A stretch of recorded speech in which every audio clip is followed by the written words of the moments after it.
10টি পাপ 10টি অপরাধের কথা আজ আমরা জানবো ইনশাআল্লাহ। যেই গুনাহগুলোর সাজা শুধু আখিরাতেই দেওয়া হবে না, আল্লাহ রাব্বুল আলামিন নগদে দুনিয়াতে ওই পাপিষ্ঠকে বুঝিয়ে দিবেন। ওই পাপের শাস্তি দুনিয়াতেও তাকে পেতে হবে, আখিরাতেরটা তো থাকবেই। মুহতারাম হাজরিন, আজ আমরা যে বিষয়ে সামান্য কিছু কথা আরজ করব ইনশাআল্লাহ, এরপর কিছু প্রশ্ন উত্তরে আমরা চলে যাব। আল্লাহ রাব্বুল আলামিন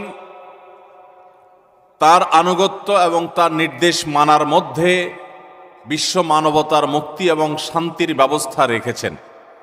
আর আল্লাহর নির্দেশ লঙ্ঘন, আল্লাহর নিষেধাজ্ঞা লঙ্ঘন, আল্লাহ রাব্বুল আলামিনের পথ নির্দেশকে যারা অ্যাভয়েড করে চলে তাদের জন্য রয়েছে দুনিয়াতে শাস্তি, আখিরাতে কঠোর শাস্তি। আমরা অনেক সময় দুনিয়াতে পাপিষ্ঠ, অপরাধী, গুনাহগার এবং আল্লাহর অবাধ্যদেরকে বাহ্যত দেখি তারা সুখে আছে, তাদের দিনকাল ভালোই চলছে। বরং অনেক সময় দেখা যায় আল্লাহর হুকুম মোতাবেক যারা চলে, আল্লাহর আদেশ নিষেধ মেনে যারা চলে, তাদের জীবনে কিছুটা গ্লানি, পেরেশানি, টেনশন এগুলো থাকে।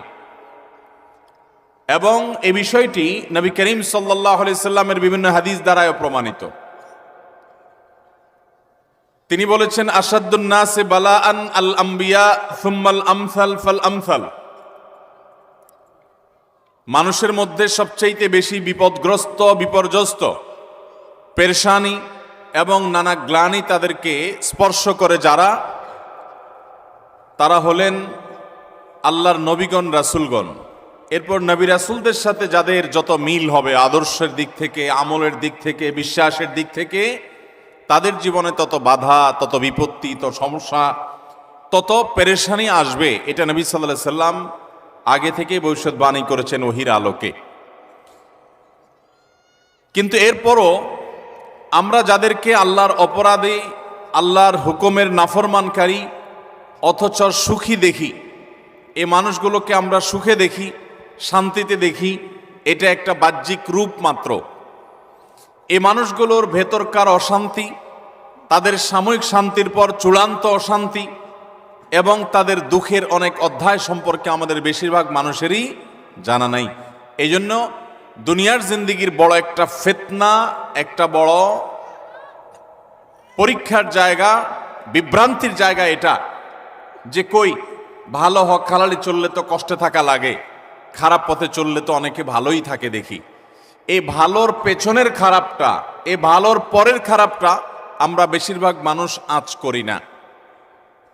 অথচ আল্লাহ রাব্বুল আলামিন কোরআনে হাকিমের বিভিন্ন জায়গায় ইমানদার নারী পুরুষ যারা নেক আমল করবে, আল্লাহর প্রতি বিশ্বাস রাখবে, আল্লাহ তাআলা তাদের জন্য হায়াতে তাইয়্যিবাহ বা পবিত্র জীবনের ওয়াদা করেছেন। ফালানুহইয়ান্নাহু হায়াতান তাইয়্যিবাহ, আল্লাহ ওয়াদা করেছেন যে আল্লাহর প্রতি ঈমান আনবে, যে নেক আমল করবে, আল্লাহ তাআলা তাদেরকে পবিত্র জীবন দান করবেন।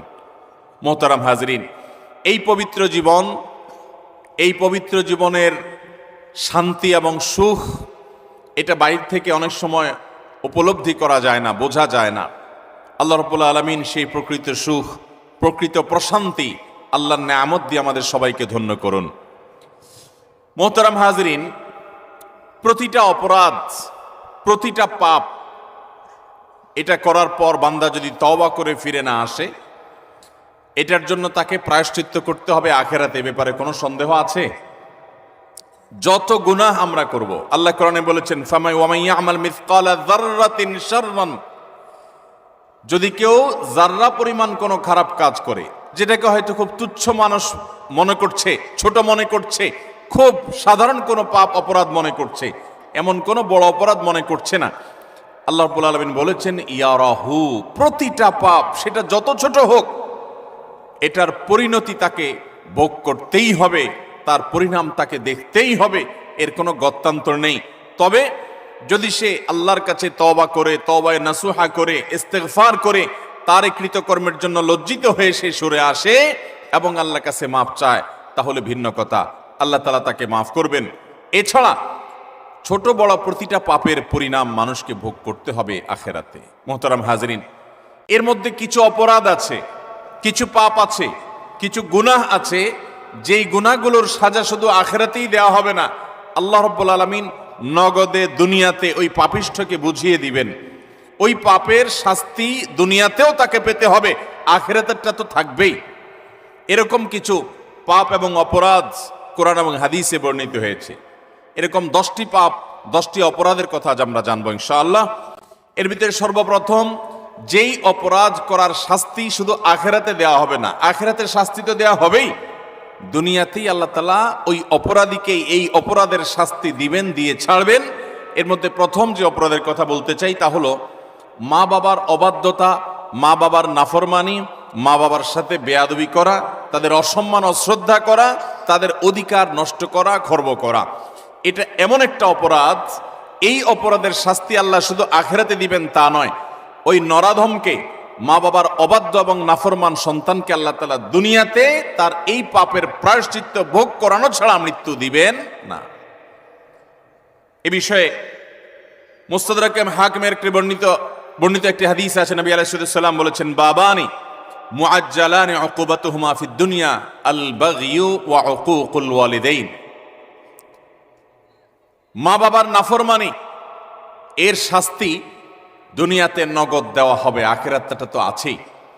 সেটা কখনো কখনো হতে পারে তার অবাধ্য সন্তানকে দিয়ে তাকে আল্লাহ তাআলা শাস্তি দিবেন, সেটা যেমন হতে পারে। আবার এমনও হতে পারে তার সন্তান নেই কিংবা সন্তানরা অবাধ্য না, আল্লাহ তাআলা তাকে অন্যভাবে অপমান অপদস্থ করে, লাঞ্ছনা দিয়ে, কষ্ট দিয়ে, তার থেকে নেয়ামত ছিনিয়ে নিয়ে কোনো না কোনো ভাবে আল্লাহ তাআলা তাকে শাস্তি দিবেনই দিবেন। তবে হ্যাঁ, যেই কোনো অপরাধের পর যদি কোনো মানুষ আল্লাহর কাছে তওবায়ে নাসুহা করে, খাঁটি অন্তরে তওবা করে, লজ্জিত হয়, মাপ চায়, ফিরে আসে, তার কথা ভিন্ন, আল্লাহ তাআলা তাকে মাফ করবেন। কারোর যদি বাবা মা দুনিয়াতে বেঁচে থাকেন আর বাবা মার প্রতি তার কখনো অশ্রদ্ধা হয়, অসম্মান হয়, বেয়াদবি হয়, তাহলে সেটার প্রায়শ্চিত্ত হলো বাবা মার কাছে মাপ চাওয়া, চোখের পানি ফেলে দিয়ে। যতক্ষণ পর্যন্ত অন্তর থেকে তারা ক্লিয়ারেন্স না দিবেন যে ঠিক আছে তোমার ব্যাপারে আর কোনো দুঃখ আমার অন্তরে নেই, ততক্ষণ পর্যন্ত মা বাবার কাছে ক্ষমা চাইতে থাকা, এটা হলো এই অপরাধের তওবা। এখানে শুধু মুখে আস্তাগফিরুল্লাহ বললে কখনো তওবা হবে না, বরং মা বাবার কাছে মাপ চাইতে হবে। আপনি যদি আপনার স্ত্রী সন্তানদের সামনে, মা বাবার সামনে বেয়াদবি করেন, তাহলে তাদের সামনেই আবার তাদের কাছে মাপ চাইতে হবে। আপনি যদি কারোর সামনে বাবা মাকে অসম্মান করে থাকেন, তাদের কোনো নির্দেশ লঙ্ঘন করে থাকেন, তাচ্ছিল্য প্রদর্শন করে থাকেন, ওই মানুষগুলোর সামনেই আবার আপনাকে প্রায়শ্চিত্ত করতে হবে। এটি হলো মা বাবার কাছে ক্ষমা চাওয়ার পদ্ধতি। আর যারা হতভাগাদের কাতারে পড়ে গেছেন, মা বাবার দুজনেই অথবা দুজনের কোনো একজনকে হারিয়ে ফেলেছেন, এখনো পর্যন্ত তাদের সাথে কৃত অপরাধ এবং জুলুম, অবিচার, যেটা আল্লাহ তাআলা সহ্য করবেন না, সে অপরাধের প্রায়শ্চিত্ত আপনি করতে পারেন নাই, দুনিয়া থেকে চলে গেছেন, তারা কিভাবে প্রায়শ্চিত্ত করবেন? তাদের প্রায়শ্চিত্তের কয়েকটা ধাপ আছে। নাম্বার 1, তারা মা বাবার হয়ে আল্লাহর কাছে অনেক বেশি ইস্তেগফার এবং চোখের পানি ফেলবেন। আল্লাহ, আমার বাবাকে, আমার মাকে আপনি মাফ করে দিন। নামাজ পড়ে পড়ে ভোর রাতে তাহাজ্জুদের সময়, জুমার দিন মাগরিবের আগে, আসরের পরে সূর্যাস্ত যাওয়ার সময়, গুরুত্বপূর্ণ দোয়া কবুলের কিছু সময় আছে, এই সময়গুলোতে হাত তুলে আল্লাহর কাছে চোখের পানি ফেলে মাপ চাইবেন। আল্লাহ, আমার বাবার প্রতি আমি অনেক অবিচার করেছি, আমার মায়ের প্রতি আমি অনেক অশ্রদ্ধা প্রদর্শন করেছি, যেটা আমার করা উচিত হয়নি। আল্লাহ তাআলা কোরআনে কারিমে তার ইবাদতের নির্দেশের পরেই যার কথা বলেছেন তিনি হলেন মা বাবা। রিদার রব্বি ফি রিদাল ওয়ালিদাইন ওয়া সাখাতুর রব্বি ফি সাখাতিল ওয়ালিদাইন। নবীজি সাল্লাল্লাহু আলাইহি সাল্লাম বলেছেন, কারোর মা বাবা যদি তার উপরে সন্তুষ্ট থাকে তো আল্লাহ তার উপরে সন্তুষ্ট, আর মা বাবা যদি অসন্তুষ্ট তো আল্লাহ তার উপর অসন্তুষ্ট। মা বাবা হলো মানুষের জান্নাতের দুয়ার, এটাকে ঠিক রাখলে মানুষের জন্য জান্নাতের পথ সুগম হয়। মোহতারাম হাজরিন, এই জন্য কোনো ইমানদার যদি তার মা বাবাকে হারিয়ে ফেলেন, দুজনের কোনো একজন চলে যান, এটা বড় দুর্ভাগ্যের কথা যে জীবদ্দশায় মাপ চাওয়া হয় নাই। প্রায়শ্চিত্ত করার জন্য প্রথম কাজ হলো মা বাবার হয়ে অনেক বেশি বেশি ইস্তিগফার করা, ক্ষমা প্রার্থনা করা, তাদের হয়ে আল্লাহর কাছে আপিল করা, দোয়া করা, আল্লাহ তাদেরকে মাফ করে দিন। এই কাজটি অনেক বেশি পরিমাণে করতে থাকা, দিল থেকে করতে থাকা এক। দ্বিতীয়ত যে কাজটা করতে হবে তা হলো সহিহ মুসলিমে বর্ণিত একটা হাদিস থেকে আমরা জানতে পারি, নবী আলাইহিস সালাম বলেছেন, কোন ব্যক্তি তার বাবা মার প্রতি বাধ্যগত হওয়ার, তাদের অনুগত হওয়ার, তাদের প্রতি সদাচরণ করার একটা গুরুত্বপূর্ণ পার্ট এবং অংশ হলো মা বাবার অগোচরে কিংবা তাদের উপস্থিতিতে তাদের যে বন্ধু বান্ধব আছেন, তারা যাদের সাথে উঠা বসা করতেন, তাদের সহপাঠী যারা ছিলেন, সেই মানুষগুলোকে বাবা মার মতো সম্মান করা। ধরুন আপনার বাবা দুনিয়া থেকে চলে গেছেন, বাবার বন্ধু কারা ছিলেন, বাবার সহচর কারা ছিলেন, বাবার একান্ত কাছের কারা ছিলেন। আপনার বাবা বেঁচে থাকতে আপনার ছোট ভাই বোনদেরকে অনেক আদর করতেন, আপনার বাবার অনুপস্থিতিতে আপনি তাদেরকে আদর করলেন।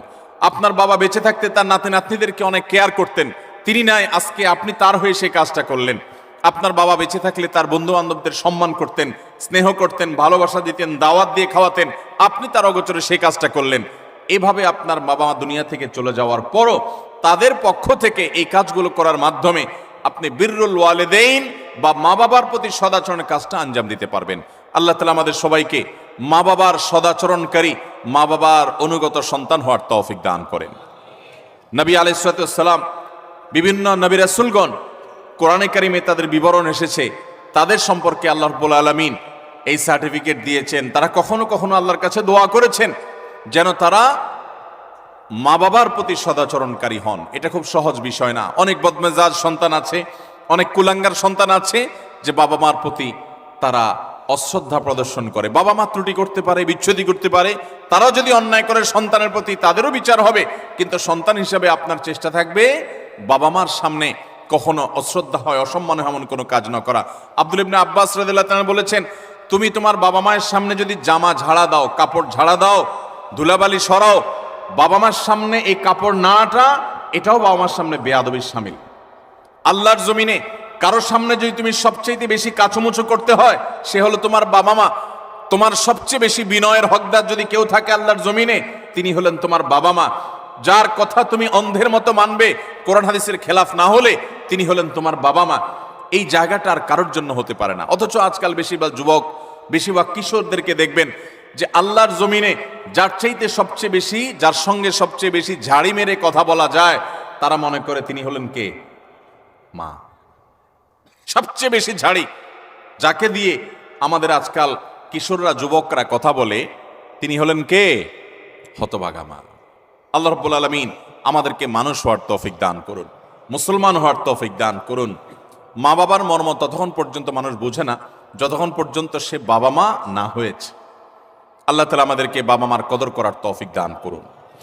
তাহলে এক নম্বরের অপরাধ পেলাম আমরা, বাবা মার প্রতি যদি কেউ অবজ্ঞা করে, অশ্রদ্ধা করে, অসম্মান করে, তাদের কথা না মেনে চলে, লঙ্ঘন করে। হ্যাঁ, তারা কোনো অন্যায় কথা বললে সেটা মানা যাবে না, ন্যায়সঙ্গত কথা বললে সেটা মানতে হবে। এই ক্ষেত্রে যদি কেউ ত্রুটি করে, বিচ্যুতি করে, বাবা মার অবাধ্য হয়, তার এই শাস্তি আল্লাহ শুধু আখিরাতেই দিবেন তা নয়, দুনিয়াতে তাকে এর জন্য প্রায়শ্চিত্ত ভোগ করতে হবে। তবে যদি সে মাপ চেয়ে এটাকে সুরাহা করে ফেলে এবং এটা ক্ষমা চেয়ে নেয়, তাহলে আল্লাহ তাআলা আশা করা যায় মাফ করবেন।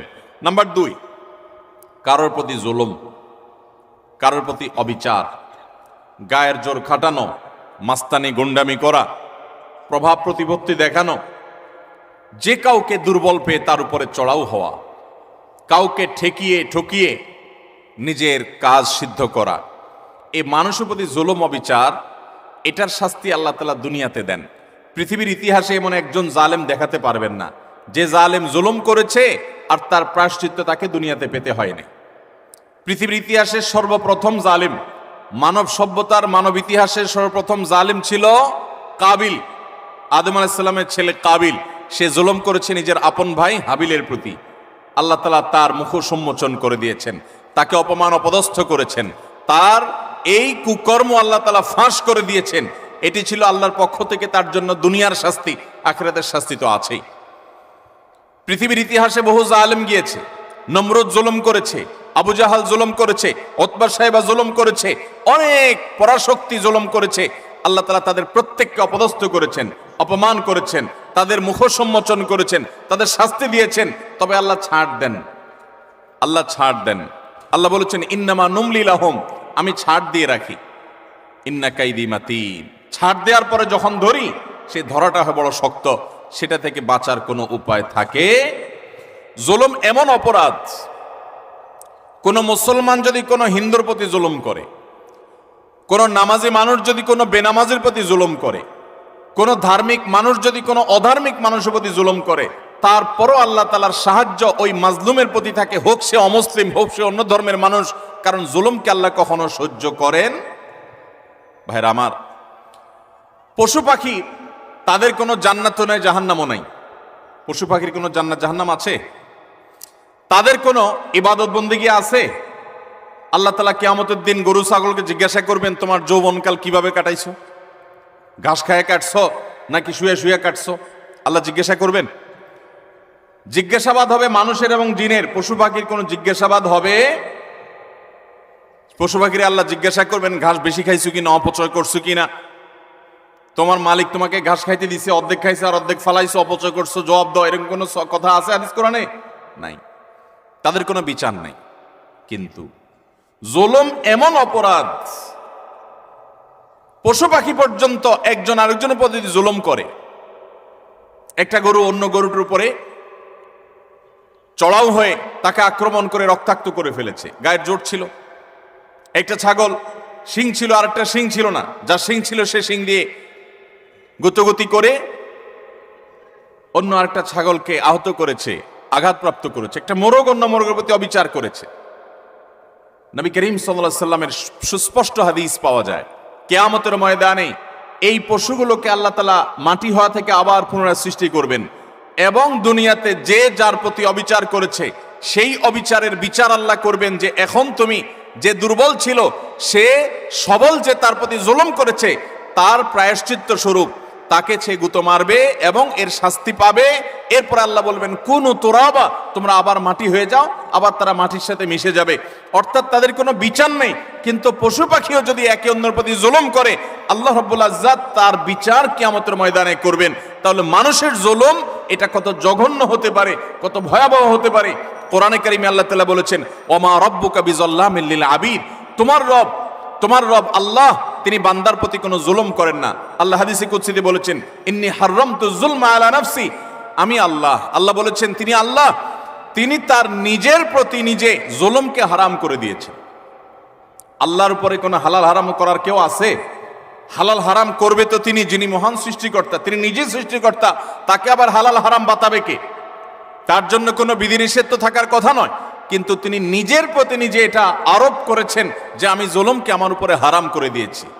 আজ সমাজের চতুর্দিকে তাকালে দেখবেন এই ভয়াবহ অপরাধ। আমরা অনেকে নামাজ কালাম পড়ছি, মুখে হয়তো দাড়িও আছে, আমি হয়তো নিজেকে মুসলমান দাবিও করছি, আমি হয়তো তাসবিহ তিলাওয়াতও করছি, অথচ আমি একজন রিকশাওয়ালাকে দুর্বল পেয়ে জুলুম করছি, আমি হয়তো অধীনস্থ কর্মচারীকে দুর্বল পেয়ে জুলুম করছি, আমি হয়তো আমার চাইতে আরেকজন একটু কম ক্ষমতা সম্পন্ন তাকে পেয়ে আমি চড়াও হচ্ছি, আমি হয়তো আমার মালিক অনুপস্থিত আছে এই দুর্বলতায় আমি তার সম্পদের প্রতি জুলুম করছি, তার কাজ ফাঁকি দিয়ে জুলুম করছি। এভাবে চতুর্দিকে দেখবেন জুলুমের এক মহোৎসব চলছে। আল্লাহ রাব্বুল আলামিন কোরআনে কারিমে পরিষ্কারভাবে জানিয়েছেন যে জুলুম যদি কেউ করে, এই জুলুম চুল পরিমাণও যদি করা হয়, এর বিচার আল্লাহ তাআলা করবেন। আখিরাতে শুধু বিচার হবে তা নয়। আমরা যে হাদিসটি আবু দাউদ এবং তিরমিজিতে পাই, সেই হাদিসে নবী সাল্লাল্লাহু আলাইহি ওয়াসাল্লাম বলেছেন, মা মিন যামবিন আজদারু আন ইউআজ্জিলাল্লাহু লিসাহিবিহি আল উকুবা ফিদ দুনিয়া মা মা ইয়াদখিরুহু ফিল আখিরাহ মিসলাল বাগয়ি ওয়া কাতিআতির রাহম।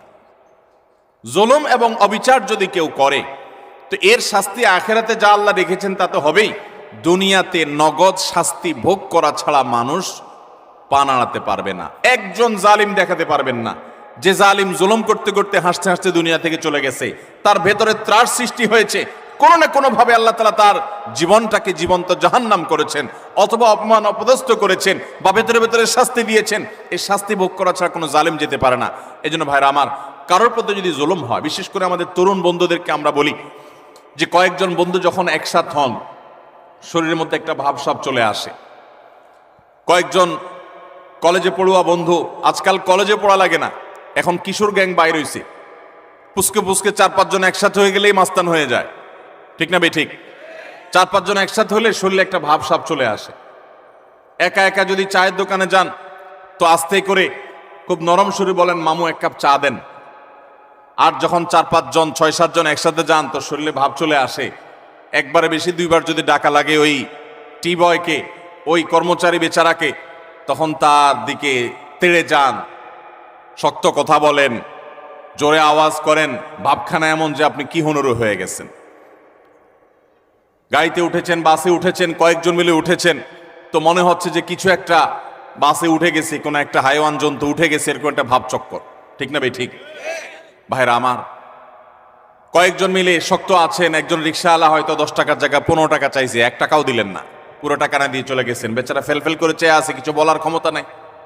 মনে রাখবেন, এর সবগুলো আল্লাহর খাতায় লেখা হচ্ছে। একটি পাপ এমন নাই, একটি জুলুম নাই যে জুলুম আল্লাহর খাতায় লেখা হচ্ছে না। নবী করিম সাল্লাল্লাহু আলাইহি ওয়াসাল্লাম সেজন্য বলেছেন, সেদিন আসার আগে নিজেদের এই সকল মামলাগুলোকে নিষ্পত্তি করে ফেলো, মানুষের অধিকারগুলো দিয়ে ফেলো, যাদের প্রতি জুলুম করেছ মাপ চেয়ে সেগুলোকে ক্ষমা চেয়ে সবগুলোকে চূড়ান্তভাবে নিষ্পত্তি করে ফেলো।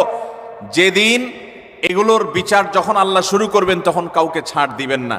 নবী সাল্লাল্লাহু আলাইহি ওয়াসাল্লাম বলেছেন, আতাদরুনা মানিল মুফলিস, তোমরা কি জানো সবচেয়ে বড় ভিখারিকে, অভাবীকে?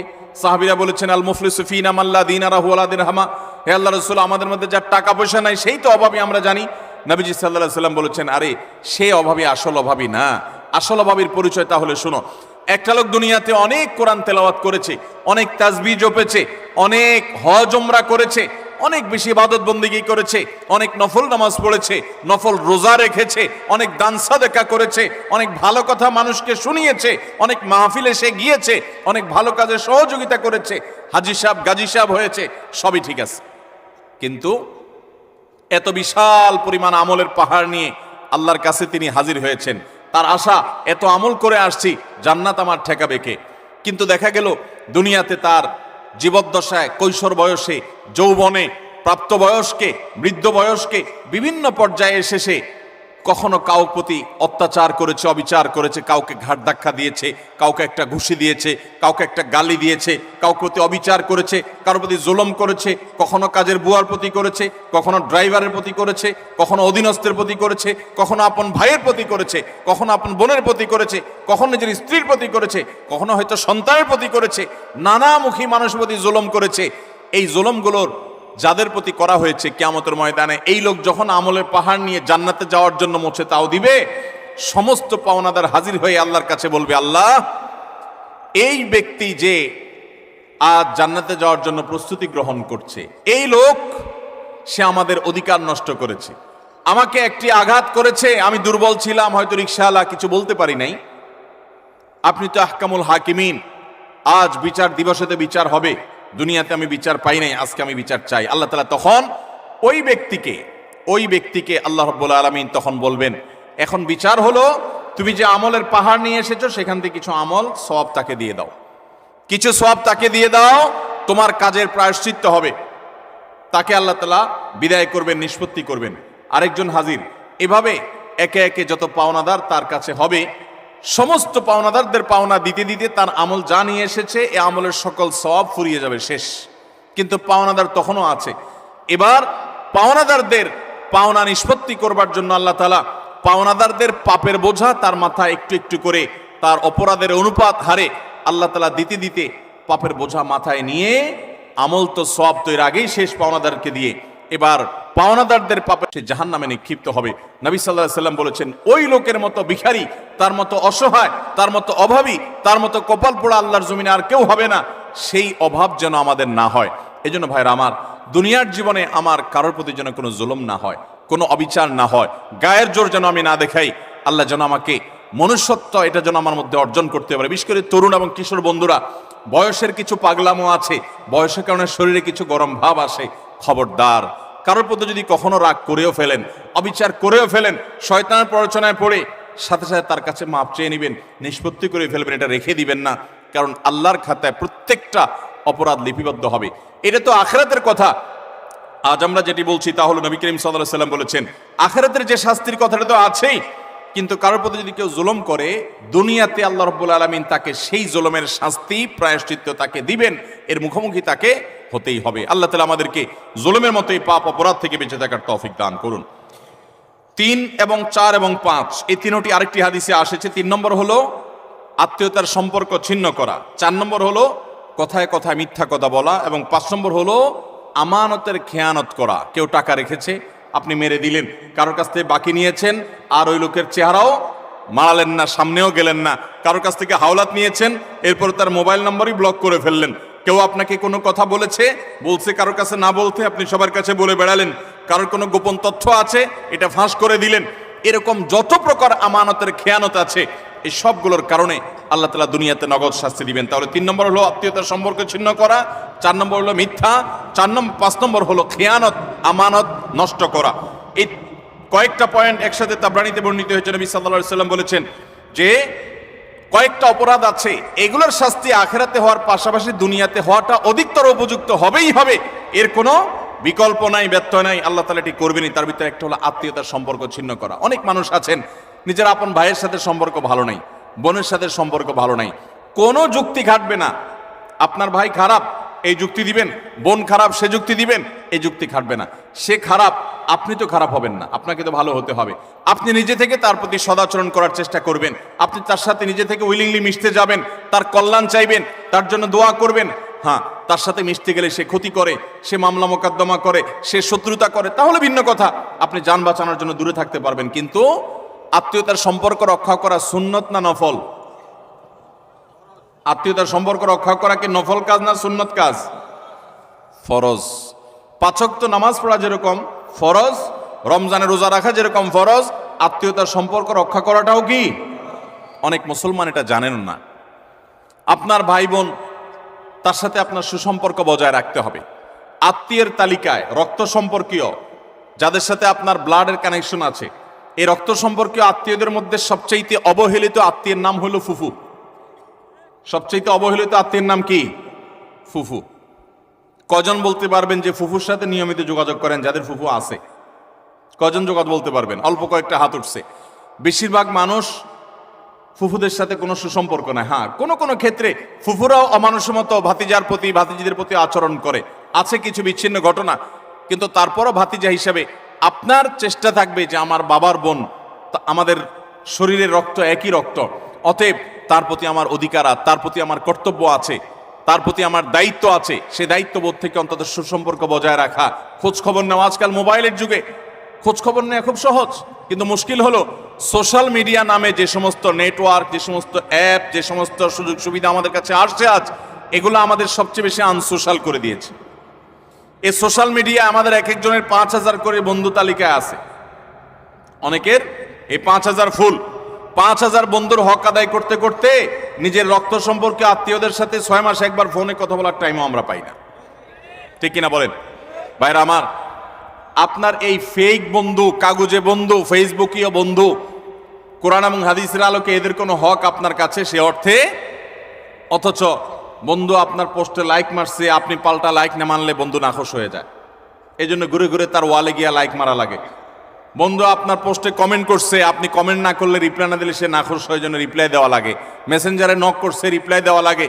এই 5000 এই সমস্ত কাগজে বন্ধু আর ফেসবুকীয় বন্ধুর হক আদায় করতে গিয়ে আসল আপন যারা, তাদেরকে আজকাল আমরা ভুলে গেছি। আল্লাহ তাআলা আমাদেরকে আত্মীয় স্বজনের হক আদায় করার তৌফিক দান করুন। আপনি আপনার রক্ত সম্পর্কীয় আত্মীয়দের সাথে খোঁজ খবর রাখতে হবে। আপনার খালা আপনার রক্ত সম্পর্কীয় আত্মীয়, আপনার মামা আপনার রক্ত সম্পর্কীয় আত্মীয়, আপনার চাচা আপনার রক্ত সম্পর্কীয় আত্মীয়। আমাদের সমাজে দেখবেন যে চাচা এবং ফুফু, তাদের সাথে একসাথে থাকার কারণে, জমিজমার ব্যাপার স্যাপার থাকার কারণে অনেক সময় বুঝের অমিল হয়, গন্ডগোল হয়, মামলা মোকদ্দমা পর্যন্ত জড়ায়, মনোমালিন্য হয়। কিন্তু তারপরও দিন শেষে তারা আপনার রক্ত সম্পর্কীয় আত্মীয়। আপনি একজন মুসলমান হিসেবে তাদের সাথে সম্পর্ক ছিন্ন কখনো করতে পারবেন না, কোনো যুক্তিতে না। হ্যাঁ, সে আপনার ক্ষতি করছে, বাধ্য হয়ে আপনি ছিন্ন করতে হচ্ছে বা দূরে থাকতে হচ্ছে, ভিন্ন কথা।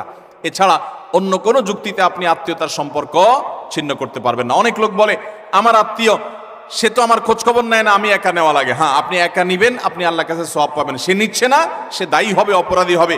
সে নিচ্ছে না, এই যুক্তিতে আপনি তাকে ছিন্ন করার অধিকার। আল্লাহ তাআলা আমাদেরকে আত্মীয়তার সম্পর্ক রক্ষা করার তৌফিক দান করুক।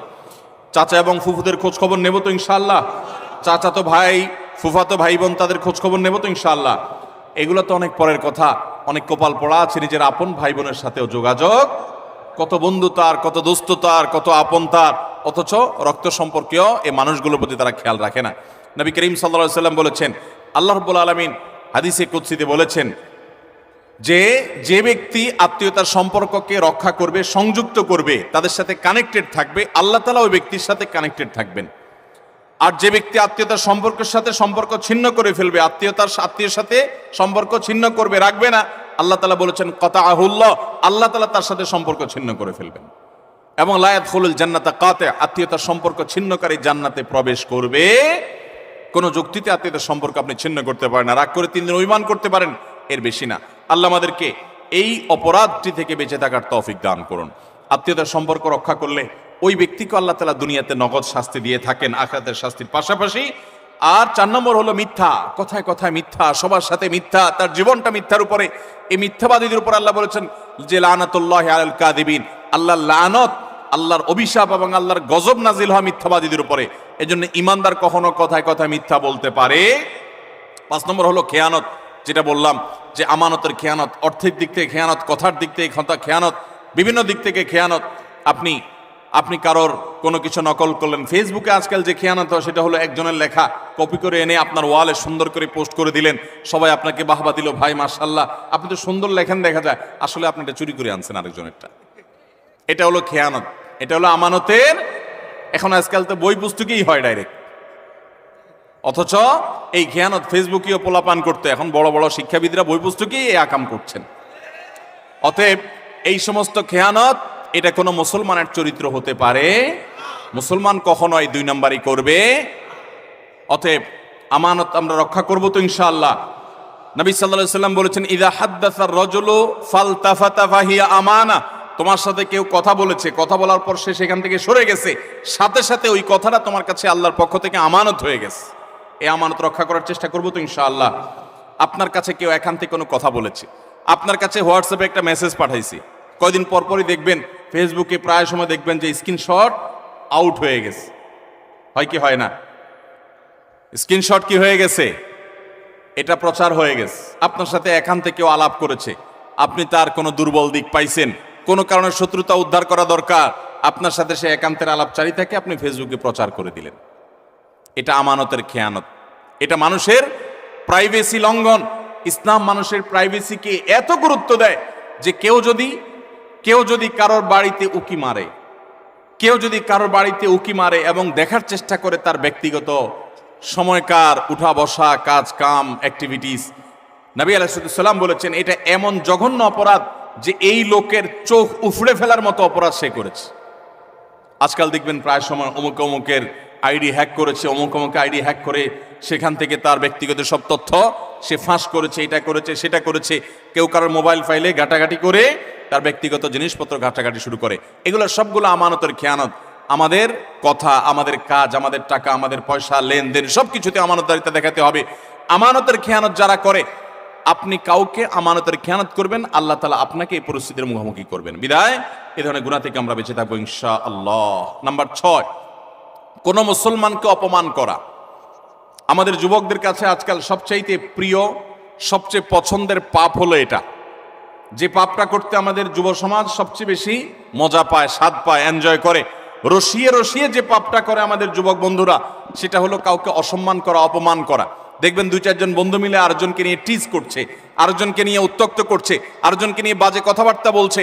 এমনকি আপনার ইউনিভার্সিটিগুলোতে আমরা প্রায় সময় দেখি যে কি হয়ে থাকে, র্যাগিং এর শিকার হয় ছোট ভাইয়েরা, জুনিয়ররা, এবং এটাকে তারা মনে করছে তাদের অধিকার। মানুষ যখন অসভ্য হয়ে যায়, পশুদের মধ্যে এই কালচার নাই যে একে অন্যকে অপমান করে তারা এরকম অসভ্যের মতো আনন্দ উৎসব করে, এটা তাদের মধ্যে পর্যন্ত নেই। আল্লাহ তাআলা সেজন্য এই মানুষগুলোর সম্পর্কে বলেছেন উলাইকা কাল আনআমি বাল হুম আদাল, যাদের হিতাহিত জ্ঞান নাই, ভালো মন্দ পরখ করার মতো ক্ষমতা নাই, অন্যায় করে আবার সে উল্লাস করে, ফুর্তি করে, এই মানুষগুলো চতুষ্পদ জন্তুর চাইতে আরো খারাপ, কারণ চতুষ্পদ জন্তু এত খারাপ হতে পারে না।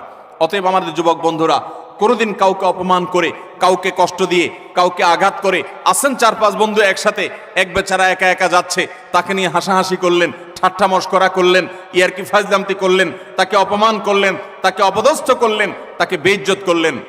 অথচ এটা তার জন্য কষ্টের, এটা তার জন্য বেদনার, এটা তার জন্য যন্ত্রণার। আপনি যে মানুষ হয়ে থাকেন, আপনি যে মুসলমান হয়ে থাকেন, তো আপনার হাসি তামাশার নামে, বন্ধু বান্ধবের সাথে আড্ডার নামে আপনি কখনোই অপকর্ম করতে পারেন?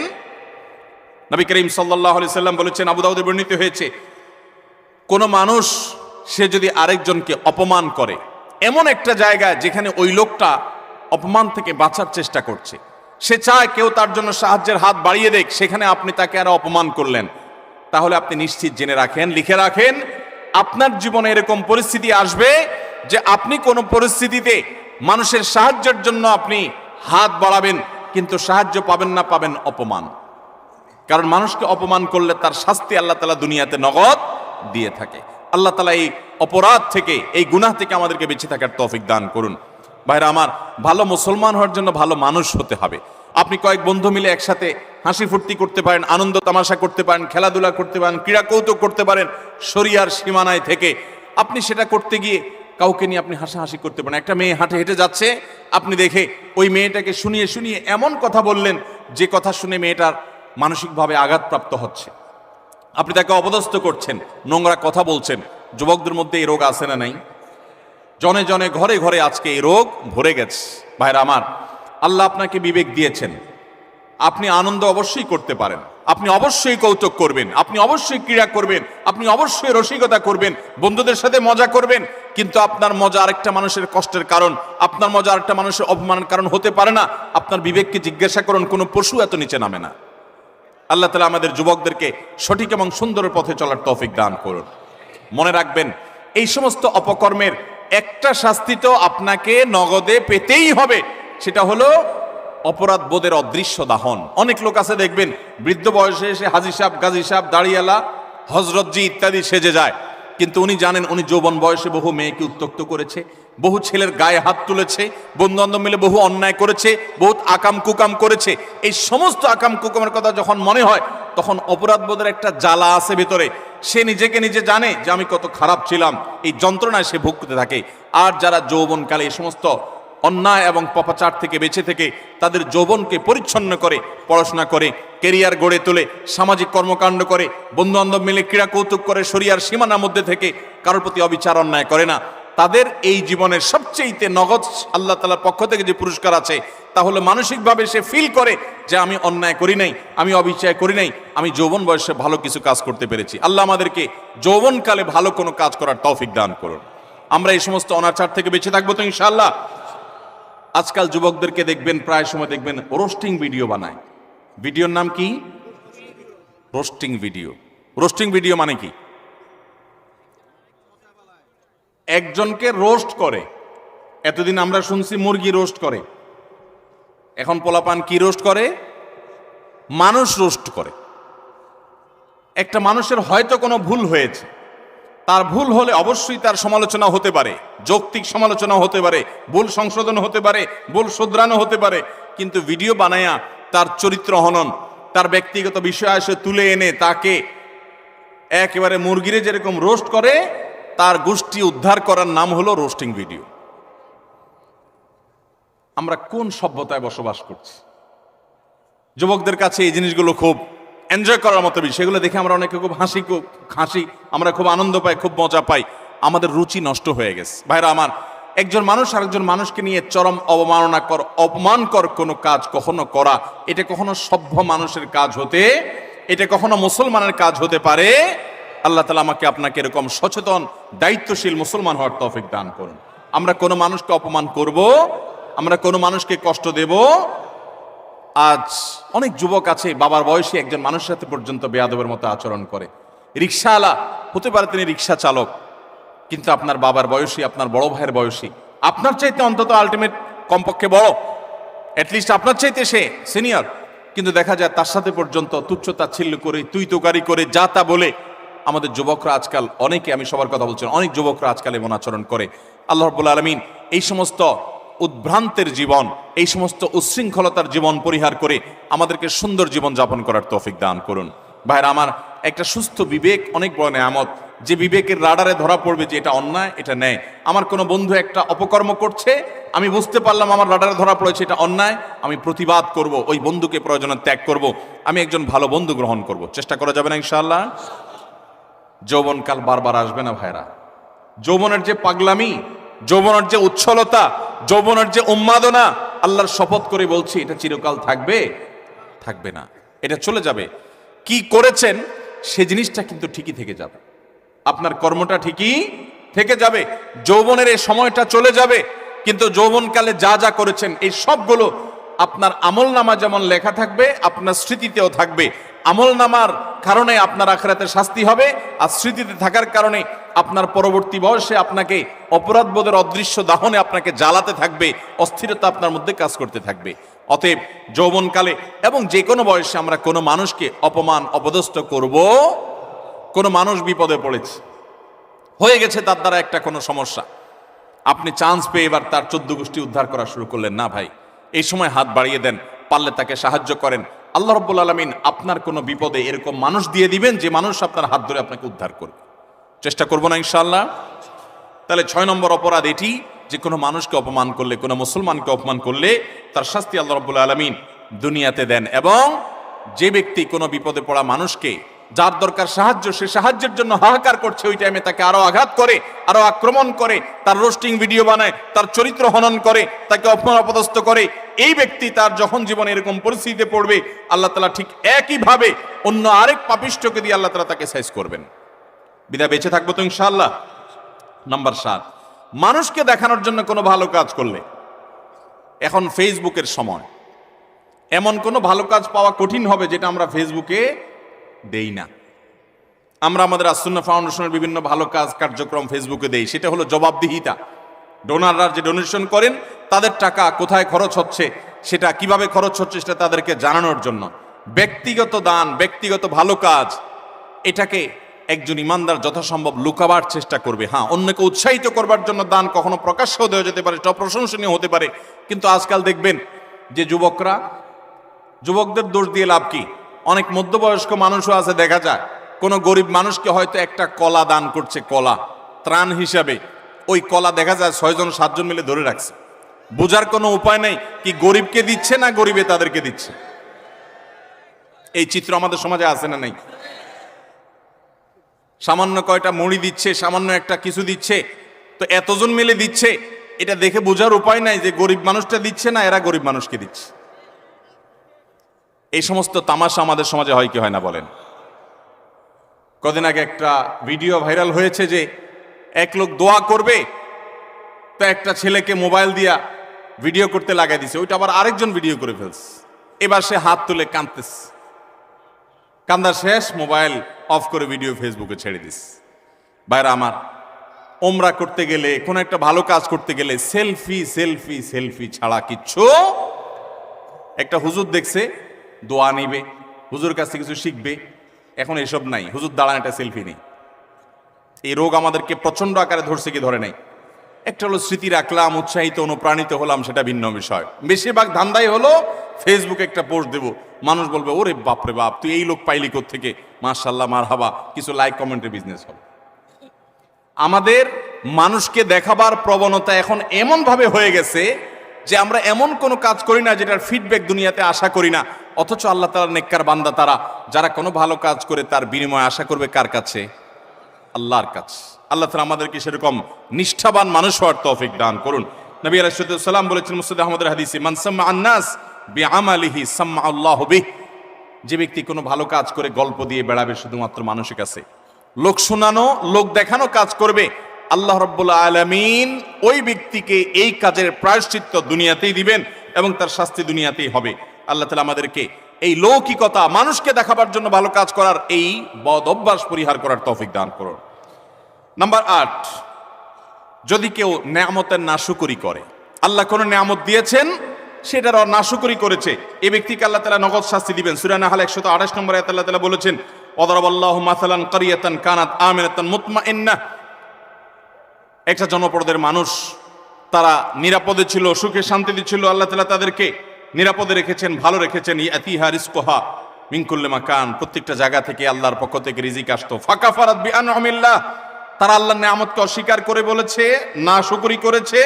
ফাযাকাহাল্লাহু লিবাসাল জুই ওয়াল খাউফি বিমা কানু ইয়াসনাউন, তাদের এই নাশুকরির কারণে আল্লাহ তাআলা তাদেরকে আল্লাহ রাব্বুল আলামিন দুর্ভিক্ষ, অভাব অনটন, আশঙ্কা এবং ভয়ের শাস্তি দুনিয়াতে দিয়েছেন, আখিরাতে তো বটে। অনেক মানুষ আছে দেখবেন নাশুকরি করে, আপনি অনেক উপকার করেছেন, বলবেন না আমি কিছুই তো পাই নাই, আমি নিজে নিজে করেছি। এই নাশুকর ঠিকই এক সময় বিপর্যস্ত হবে এবং বিপদগ্রস্ত হবে, এবং যেই নিয়ামত পেয়ে সে নাশকরি করেছে এই নিয়ামত আল্লাহ তার কাছ থেকে ছিনিয়ে নিবেন, আজ হোক আর 2 দিন পরে হোক। বিধায় এই ধরনের গুনাহ থেকে আমরা বেঁচে থাকবো তো ইনশাআল্লাহ। অনেক মানুষ আছে দেখবেন আল্লাহর শুকর খুব আদায় করে, মানুষের শুকর আদায় করে না, আছে না নাই? অনেক লোক আছে ঢাকা শহরে আসার সময় লঞ্চের ভাড়া, বাসের ভাড়াটাও ছিল না, ঝুলে ঝুলে চলে আসছে। এরপর আল্লাহ তাআলা তাকে এমন সম্পদ দেওয়া দিছেন, যেভাবেই হোক সে এমন সম্পদ কামাইছে 2-4টা বাড়ির মালিকও হয়ে গেছে, আছে না না? এরকম অনেক মানুষ। কিন্তু ঘন ঘন দেখবেন আল্লাহর শুকর আদায় করে যে আল্লাহ আমাকে সব দিছে। ঠিক আছে, আল্লাহই তো দিছে, কিন্তু আল্লাহর কিছু বান্দাদের ভূমিকা ছিল কি ছিল না? তাদের নাম মুখে নিতে রাজি না, নিলে তো ছোট হয়ে যাবে, আছে না না? এরকম চরিত্রের মানুষ। কোনো অর্জন হলে সব ক্রেডিট আল্লাহরে দেয়, এটা ভালো, কিন্তু আল্লাহকে শুধু দিলে হবে না। কোনো বান্দা যদি আপনাকে উপকার করে, আপনাকে এই পর্যন্ত আসতে সহযোগিতা করে, তো তার কৃতজ্ঞতাও আপনাকে আদায় করতে। নবী আলাইহিস সালাম বলেছেন, মাল্লাম ইয়াশকুরিন নাস লাম ইয়াশকুরিল্লাহ। যে মানুষের কৃতজ্ঞতা আদায় করে না, অকৃতজ্ঞ হয়, সে আল্লাহর প্রতি অকৃতজ্ঞ, সে আল্লাহর কৃতজ্ঞতা আদায় করার কোনো মূল্য হতে। বিধায় মানুষের কৃতজ্ঞতা আদায় করবো তো ইনশাআল্লাহ। যে যতটুকু আমার উপকার করেছে, যার দ্বারা যতটুকু অর্জিত হয়েছে, এটাকে অকপটে স্বীকার করার মতো মানসিকতা থাকতে হবে। ইমানদার কখনো অকৃতজ্ঞ নাশকর হতে পারে, এ নাশকরির শাস্তি আল্লাহ তাআলা দুনিয়াতে দিয়ে থাকেন। ঠিক একইভাবে 9 নম্বরের যে অপরাধ, তা হলো ব্যবসায় ফাঁকি দেওয়া। এমন ব্যবসায়ী এখন পাওয়া সোনার হরিণ হয়ে গেছে, যেই ব্যবসায়ী সত্য কথা বলে, 2 নম্বরই কথা বলে না, চিটারি বাটপারি করে না। আপনি ঢাকা শহরের কোন দোকানে, কোন মার্কেটে যাবেন, আল্লাহর কিছু নেককার বান্দা আছে সেটা হাতে গোনা, বেশিরভাগ দোকানে যাবেন 100 টাকা কেনা ভাই, আল্লাহর কিরা, রাসূলের কিরা ভাই, যদিও রাসূলের কিরা হয় না, শিরক, এরকম নানা কিরা বলে, নানা কসম করে বলবে 100 টাকা কিনা। এরপরে মুলামুলি করার পর দেখা যায় 50 টাকা দিয়ে দিস, আছে না নাই? গতকালকে চট্টগ্রামের মাহফিলে একজন একটা প্রশ্ন লিখে দিস, বলে ভাই, দোকানে মিথ্যা কথা বলতে বলতে অনেক সময় দেখা যায় একটা কাস্টমারের সাথে সত্য বলবো নিয়ত করছি, তবুও মুখ দিয়ে মিথ্যাটাই চলে আস। নিজের বউ দোকানে গেছে, যা জিজ্ঞেস করছে তোমার এটা কত কিনা পড়ছে, ওইটাও বলে আল্লাহর কিরা এত টাকা, মিথ্যা কথা। পরে বলে ও সরি থুকু, তুমি তো কাস্টমার না, ঘরের বউ। মিথ্যা বলতে বলতে অনেক দোকানদার আছে এটা বিল্ট ইন হয়ে গেছে, অভ্যাসটা এমন হয়ে গেছে, এটা তার শরীরের, এটা তার অঙ্গের, এটা তার অস্তিত্বের সাথে মিশে গেছে। ঠিক না ঠিক ভাইরা আমার? কয় টাকা কামাই করবেন মিথ্যা কথা বলে? মিথ্যা কথা বলে যে টাকা কামাই করবেন, এগুলো দুনিয়া থেকে নিয়ে যেতে পারবেন? কাফনের কাপড়ের পকেট আছে? পকেটও নাই, নিয়ে যেতেও পারবেন?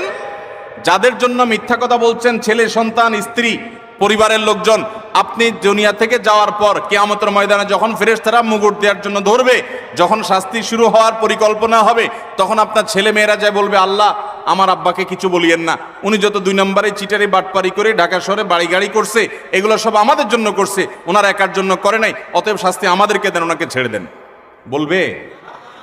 আল্লাহ কোরআনে উল্টাটা বলেছেন, ইয়াউমা ইয়াফিরুল মারউ মিন আখি ওয়া উম্মিহি ওয়া আবি ওয়া সাহাবাতিহি ওয়া বানি। সেদিন মানুষ বাপকে দেখে সন্তান আরেক দিকে পালাবে, যে বাপ দেখা হলে যদি আমাকে আটকায়, যে তোদের জন্য অনেক কিছু করছি, আজকে আমি ফাঁসে গেছি। স্বামীকে দেখে স্ত্রী, স্ত্রী দেখে স্বামী পালাবে, বন্ধুকে দেখে বন্ধু পালাবে। লিকুল্লি ইমরিম মিনহুম ইয়াউমা ইযিন শাআনু ইউগনি, সবাই ইয়া নফসি করতে থাকবে। ভাইরা আমার, আল্লাহর জমিনে তার চাইতে বড় নির্বোধ কে হতে পারে, যে চুরি করে যাদের জন্য, ওই লোকগুলো তার চুরির কোনো দায় বহন করবে, আরাম করে ভোগ করবে ছেলে মেয়েরা, অথচ আপনি তার পাপের প্রায়শ্চিত্ত ভোগ করবেন। তাহলে আপনি কেন দোকানদারি করতে গিয়ে কাস্টমার সাথে মিথ্যা কথা বলবেন? আপনি সত্য কথা বলেন, কেনা বেচা আপনার কম হবে, ব্যবসা একটু কম হবে, আয় ইনকাম একটু কম হবে। মনে রাখবেন, এর বিনিময়ে শান্তিটা আল্লাহ তাআলা দুনিয়াতেও দিবেন, আখেরাতেও দিবেন। চেষ্টা করবো তো ইনশাআল্লাহ। ভাইরা আমার, ওজনে কম দেওয়া, দোকানদারি, ব্যবসা বাণিজ্যের মধ্যে মিথ্যা, প্রতারণা, আজ গোটা দুনিয়া দাঁড়িয়ে আছে মিথ্যার উপরে। সারা ঢাকা শহরের যত বিজনেস আছে, ম্যাক্সিমাম বিজনেসই দেখবেন, বিশেষ করে খুচরা পর্যায়ে ম্যাক্সিমাম বিজনেস দাঁড়িয়ে আছে মিথ্যার উপরে। ফল দোকানে যাবেন, উপর দিয়ে সব সুন্দর করে সাজা রাখছে, বড় বড় গুলা, নিচ দিয়ে সব ছোট ছোট গুড়া গুড়া, আছে না নাই? পোকা কাগুলো সব সোলা রাখছে, উপর দিয়ে ভালোগুলো দিয়ে রাখছে। নবী করিম সাল্লাল্লাহু আলাইহি সাল্লাম একবার বাজারে গেলেন, গিয়ে দেখলেন যে এক লোক গমের স্তূপ নিয়ে বসে আছে, গম বিক্রি করছে। নবী করিম সাল্লাল্লাহু আলাইহি সাল্লাম ফিল্ড ভিজিটে গেলেন, সরাসরি মদিনা রাষ্ট্রনায়ক তিনি গিয়ে সোজা হাত ঢুকিয়ে দিলেন গমের ভিতরে, স্তূপের ভিতরে। সন্দেহ হলো তার, দেখলেন যে ভেতরে সব ভিজা গম। এটা ওজনে ভারী হবে, আর শুকনাগুলো ওজনে কম হবে, পরিমাণে বেশি হবে সেখানে, তো ভিজাটার দাম কম হবে। ভদ্রলোক ভিজাগুলো নিচে, উপর দিয়ে শুকনাগুলো দিয়ে বিক্রি করছে। নবী করিম সাল্লাল্লাহু আলাইহি ওয়াসাল্লাম বললেন, এই চিটারি কেন করলে তুমি তো একই দামে বিক্রি করছো, অথচ তোমার ভেতরে ভিজা কম। তখন তিনি বললেন, হে আল্লাহ রাসূল, বৃষ্টিতে ভিজে গেছে, আমি কি করবো, এই জন্য উপরে দিয়ে এগুলো দিয়ে দিচ্ছি। নবী সাল্লাল্লাহু আলাইহি ওয়াসাল্লাম, না, তুমি ভিজাগুলো আলাদা বিক্রি করবে, শুকনাগুলো আলাদা বিক্রি করবে, ভিজাগুলোর এক দাম হবে, শুকনাগুলোর আরেক দাম হবে। তুমি কেন এই বাটপারি এবং চিটারি করলে? মান গাসসা ফালাইসা মিন্না, মনে রাখবে যে মানুষকে প্রতারণা করে ব্যবসা বাণিজ্যে সে আমার উম্মত হতে পারে। আমরা প্রায় সময় যখন দেখি টেলিভিশনের স্ক্রিনে বা পত্রিকার পাতায়, দাড়ি পাকা বুড়ো মানুষ, সুন্দর চাচা বাপ চাচার মতো দেখতে, নুরানি চেহারা, মাথায় টুপি আছে, কপালে সেজদা দিতে দাগও আছে, কিন্তু উনি ধরা পড়েছে কিসে? 2 নম্বর মাল বিক্রি করতে গিয়ে। হয় কি হয় না এগুলা? আমাদের অনেক মুসলমান মনে করে ইসলাম হলো নামাজ রোজার নাম। শুধুমাত্র ভাইরা আমার, ইসলাম নামাজ রোজার নাম যেমন, ঠিক এমনি ভাবে আমার লেনদেন, কায় কারবার, বেচা কিনা, ব্যবসা বাণিজ্য, সেখানেও সততার পরিচয় দেওয়া। অনেকে বলে, ভাই এরকম সততার পরিচয় দিতে গেলে আজকাল আর ভাত জুটবে না। ভাত জোটার দরকার নাই, চিড়া জোটক। ইমানদার কখনো নীতিতে ছাড় দিতে পারে। সততার সাথে চলবো তো ইনশাআল্লাহ। শুআয়ব আলাইহিস সালামের জাতি, তারা ব্যবসা বাণিজ্যে এরকম 2 নম্বরই করতো। আল্লাহর গজব তাদের উপরে নাজিল হয়েছে। এই উম্মত কিয়ামতের আগ পর্যন্ত আল্লাহর গণগজব আসবে না, ধ্বংস করবে না। নবী সাল্লাল্লাহু আলাইহি ওয়াসাল্লাম দোয়া করে গেছেন যেন এটা না আসে। কিন্তু এইরকম পাপের পাপিষ্ঠ, অপরাধী, খারাপ ব্যবসায়ী, তাদেরকে আল্লাহ দুনিয়াতে নগদ শাস্তি দিবেন। অন্য কোনো শাস্তি হোক আর না হোক, ওই যে ভেতরকার যে অদৃশ্য দাহন, জ্বালা, যন্ত্রণা, এটা আল্লাহ তাআলা দিবেন। অনেকে দেখবেন যে পারিবারিকভাবে অশান্তির সাগরে হাবুডুবু খাচ্ছে, কিন্তু আপনি দেখবেন উপর দিয়ে গাড়ি বাড়ি, ফিটফাট বেট, চাকচিক্যময় জীবন। আল্লাহ তাআলা আমাদেরকে এই ধরনের অপরাধ থেকে বেঁচে থাকার তৌফিক দান করুন। নাম্বার 10, যে কোনো সাধারণ কুফরি, আল্লাহর প্রতি অবিশ্বাস, পাপাচার, এগুলোর কারণে আল্লাহ তাআলা দুনিয়াতে নগদ একটা শাস্তি দেন। মিনিমাম একটা শাস্তি হয়, সেটা হলো মানসিক অশান্তি এবং ডিপ্রেশন। আপনারা প্রায় দেখবেন গোটা পৃথিবীতে সবচেয়ে বেশি আত্মহত্যা করে তারা যারা কোনো ধর্মে বিশ্বাসী না। সবচেয়ে বেশি আত্মহত্যা করে যারা কোনো ধর্মে বিশ্বাসী। এটা আমার কথা না, এটা বিশ্ব স্বাস্থ্য সংস্থার বিভিন্ন কয়েক বছরের জরিপ মিলিয়ে রব্বি আল্লাহ নামে একটা গ্রন্থ অনেকগুলো ভাষায় অনুদিত হয়েছে রিয়াদ থেকে। এর বাংলা অনুবাদ আমি করেছিলাম। সেখানে একটা গ্রাফ তারা তুলে এনেছেন। বিশ্ব স্বাস্থ্য সংস্থার জরিপের আলোকে কয়েক বছরের জরিপ দেখানো হয়েছে, সারা পৃথিবীতে তুলনামূলকভাবে আত্মহত্যার পরিমাণ, প্রবণতা সবচেয়ে কম যাদের মধ্যে, তারা হলো মুসলমানরা। কারণ কি জানেন? মুসলমান যদি দেয়ালে পিঠ থেকে যায়, সে জানে উপরে আল্লাহ, আস্থার জায়গা থাকে, ভরসার জায়গা থাকে। আর যার আল্লাহর প্রতি বিশ্বাস না, সে বলে ও স্যাড, ব্যাড, শেষ। আফসোস করা ছাড়া তার কিছু আর থাকে। যালিকা বিআন্নাল্লাহা মাওলাল্লাযীনা আমানু ওয়া আন্নাল কাফিরিনা লা মাওলা লাহুম। আল্লাহ হলেন ঈমানদারদের অভিভাবক, আর কাফেরদের কোনো অভিভাবক থাকে। অতএব ভাইরা আমার, যে কোনো পাপের একটা নগদ শাস্তি হলো মানসিক অশান্তি, মানসিক যন্ত্রণা। আপনি দেখবেন যারা আত্মহত্যা করে মারা যায়, প্রায় সময় দেখবেন, এই যে কিছুদিন আগে, গত বছর সম্ভবত, একজন প্রতিষ্ঠিত একজন নায়ক, তার শ্বশুর আত্মহত্যা করে মারা গেলেন। কিসের অভাব বলেন? টাকা আছে, পয়সা আছে, গাড়ি আছে, হ্যাঁ কিছু দেনা হয়েছেন, কিছু পেরেশানি হয়েছে, তো এটা তো অনেক গরিব মানুষের হয়, অনেক ইমানদারেরও হয়। কিন্তু বেশিরভাগ ক্ষেত্রে দেখবেন ডিপ্রেশন, আর ডিপ্রেশন ছাড়া কিছু নাই। ঘুম আসে না, মদ খাওয়া ছাড়া ঘুম আসে না, ওষুধ খাওয়া ছাড়া ঘুম আসে না। অথচ ভোগের যত উপকরণ সব তার হাতের কাছে আছে, মদের বোতলও তার কাছে আছে, নর্তকীও তার সামনে আছে, অন্যায়, পাপাচার এবং উচ্ছলতা, এটা করার যত মাধ্যম আছে সব তার হাতের কাছে আছে, কিন্তু শান্তি জিনিসটা নাই। মানসিক শান্তি জিনিসটা আল্লাহ রাব্বুল আলামিন কোরআনে কারিমে বলেছেন, আলা বিযিক্রিল্লাহি তাতমাইন্নুল, আল্লাহর জিকির, আল্লাহর আনুগত্যের মধ্যে প্রশান্তি আসে। ভাইরা আমার, সালাহাতু সঙ্গে বুদি দিল খারাস, আজ মুদে এক জামানা খাকে বাস। পাপ বহুত করে